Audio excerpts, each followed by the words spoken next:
Welcome to my Gurukrupa account classes. आज मी तुम्हाला HSC बोर्ड एक्झाम 10 फेब्रुवारीपासून स्टार्ट होणार आहे हे आपल्याला पण माहीत आहे।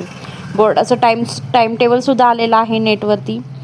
तर आपल्याकडं आता नोव्हेंबरचा महिना चालू आहे, 13 तारीख म्हणजे नोव्हेंबरचे 15 दिवस, डिसेंबरचा पूर्ण महिना आणि जानेवारीचा पूर्ण महिना, म्हणजे आपल्याकडं अडीच महिन्याचा कालावधी, खूप कमी कालावधी आहे आणि आपल्याला वर्षभराचा पूर्ण बोर्डाचं एक्झामसाठी प्रिपरेशन करायचं आहे।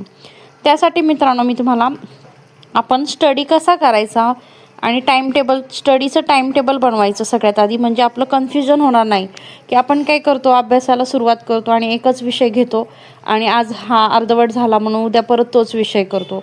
मग अशाने एकच विषय पुढे जातो किंवा तोच पण विषय अर्धवट राहतो आणि बाकीचे विषय घ्यायला आपल्याला वेळच मिळत नाही। त्यासाठी जर आपण परफेक्ट टाइम टेबल केलं, प्रत्येक डे वाईज आणि सब्जेक्ट वाईज कोणता टाइम वगैरे ठरवला, तर आपल्याला अभ्यास करण्याचं एक टेक्निक मिळेल आणि एक इझी जाईल आणि आपल्याला जास्तीत जास्त बोर्डाच्या एक्झामपर्यंत तयारी करून चांगले मार्क्स मिळवता येईल। त्यासाठी मित्रांनो नियोजन आणि टाइम टेबल खूप महत्त्वाचं आहे। तर मी तुम्हाला सांगते, आता आपण बघितलं तर डे, थेअरी सब्जेक्ट आणि प्रॅक्टिस सब्जेक्ट। सगळ्यात आधी आपल्याला सब्जेक्ट कोणते कोणते आहेत ते आपण एका पेजवर लिहून घ्यायचं। काही मुलांना मराठी असेल तर त्याला IT असणार आहे, मराठी किंवा IT, English, economics, SP, OC आणि अकाउंट असे आपल्याला विषय आहेत मित्रांनो। तर आता हे विषय जे आहेत 6 विषय, तर आठवड्याचे आपण 6 दिवस जर बघितले रविवार सोडून, तर या 6 दिवसांमध्ये आपल्याला थेअरी सब्जेक्ट आणि प्रॅक्टिस सब्जेक्ट रोज 2 एक सब्जेक्ट घ्यायचा आहे।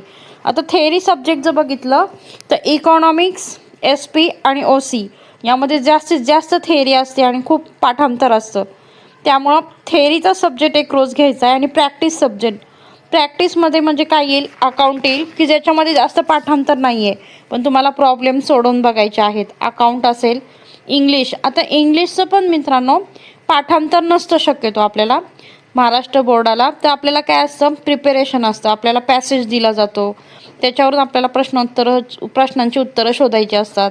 त्याचबरोबर ग्रामर असतं, निबंध असतो, पत्र असतं, भरपूर काही इंग्लिशमध्येही असतं, त्यामुळे तोही प्रॅक्टिसचा सब्जेक्ट आहे। आणि IT, जर तुम्हाला IT असेल तर तिथं IT की ज्याच्यामध्ये लेखी पेपर असतो किंवा प्रॅक्टिकल वगैरे असतं, जे जास्त असं ब्रॉड नसतं त्याच्यामध्ये, मग IT म्हणजे आपण प्रॅक्टिस सब्जेक्टमध्ये धरला IT। जर तुम्हाला IT नसेल तर तुम्ही तिथं मराठी विषय टाकू शकता। आता जर तुम्ही 3 विषय थेअरीचे